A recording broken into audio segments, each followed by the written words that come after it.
Assalamualaikum warahmatullahi wabarakatuh. Kembali lagi bersama saya. Di sini saya akan menyelesaikan tugas dasar-dasar broadcasting mengenai materi peralatan yang digunakan dalam stasiun televisi. Nah, di video sebelumnya kita telah menjelaskan mengenai peralatan yang digunakan di dalam stasiun radio. Nah, sekarang kita beralih ke televisi. Nah, tentunya dalam televisi sendiri hal yang paling utama tentunya salah satunya yaitu kamera, karena yang kita lihat kan tidak hanya suara, tidak seperti radio, tapi kita juga melihat visual yang ada di layar televisi. Nah, kamera. Nah, jenis kamera yang biasa digunakan dalam penyiaran televisi itu yaitu bernama camcorder. Nah, camcorder ini beda dengan kamera DSLR karena dia berukuran lebih besar daripada kamera DSLR. Nah, selain itu kita juga membutuhkan lighting ketika kita syuting di dalam studio televisi misalnya. Karena kalau kita syuting di luar di lapangan, sepertinya kita tidak terlalu membutuhkan yang namanya lighting ya. Tapi di studio itu wajib kita menggunakan lighting agar terlihat bagus saat tampil di kamera. Nah, kemudian jika kita pernah lihat pembaca berita di televisi itu dia seperti menghafal, sangat hafal dengan materi siarannya. Nah, sebenarnya mereka itu menggunakan alat yang bernama teleprompter. Nah, alat teleprompter ini sendiri berbentuk seperti ini ya. Jadi dia itu dapat menampilkan teks yang berjalan sehingga presenter dapat membaca teks tersebut. Jadi seakan-akan mereka menghafalnya. Oke, kemudian untuk audionya nih, kita tentunya membutuhkan sebuah mic. Nah, mic apa yang biasa digunakan dalam stasiun televisi? Tentunya mic yang berupa clip on ya. Karena kita biasa lihat di televisi itu nggak kelihatan mic-nya. Nah, jadi mereka biasa menggunakan clip on. Clip on itu biasanya tersembunyi ya, jadi di kamera itu tidak kelihatan biasanya. Dan disambungkan ke transmitter, karena tidak lagi menggunakan kabel yang disambungkan pada kamera, namun menggunakan transmitter, yang nantinya transmitter ini mengirimkan data melalui wireless menuju ke kamera, sehingga audionya tidak menggunakan kabel lagi.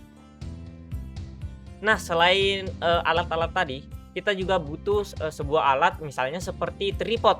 Nah, kamera biasanya ditaruh di atas tripod agar ketika pengambilan gambar itu kameranya tidak goyang sama sekali. Nah, sehingga butuhnya tripod. Nah, tripod pun ada berbagai-bagai macam ya, tergantung dari jenis kameranya. Nah, kemudian ada yang dinamakan crane. Crane ini mirip seperti tripod, tapi crane ini dapat lebih leluasa bergerak karena dia dapat mengambil view-view yang tidak bisa diambil oleh tripod ya. Misalnya view angel dari atas, itu kan seperti seakan-akan kamera itu sedang terbang, padahal dia menggunakan sebuah crane agar terlihat seperti dari atas kameranya, seperti itu.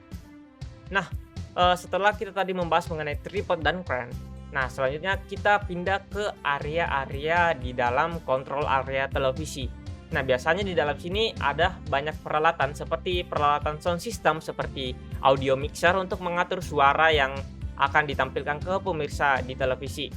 Nah, kemudian perlu juga video switcher yang disambungkan nanti ke komputer sehingga kita dapat mengatur apa-apa saja nih yang tampil pada layar televisi. Selain itu di control area juga ini terdapat banyak perlengkapannya seperti mungkin ada mic, ada tape deck, ada equalizer, ada amplifier, ada tape recorder, speaker, headphone, dan sebagainya. Nah, untuk menyambungkan alat-alat ini tentunya kita membutuhkan sebuah kabel ya. Kabel ini pun memiliki berbagai-bagai macam bentuk ya, berbagai-bagai macam fungsi juga, tergantung dari alat elektronik yang kita gunakan.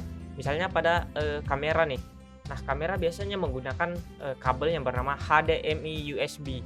Nah, jadi dia itu disambungkan nanti kepada control area agar nanti di sana ditampilkan pada monitornya. Nah, kemudian selain tadi teknis-teknis hardware yang sudah kita jelaskan, nah kita beralih sedikit nih ke editing. Nah, di editing ini pun ada softwarenya ya, seperti mungkin Pinnacle Studio, Matrox, Adobe Premiere, dan lain sebagainya. Nah, karena data-data yang ditampilkan ini memiliki size ya, memiliki ukuran, memiliki file ya, tentunya perlu untuk melakukan sebuah menyimpan file. Nah, disinilah digunakan yang namanya hard disk. Jadi televisi itu memiliki banyak hard disk ya, sehingga file-file datanya itu disimpan di sana. Nah, baik itu mungkin penjelasan yang, saya dapat sampaikan untuk hari ini. Terima kasih telah menonton.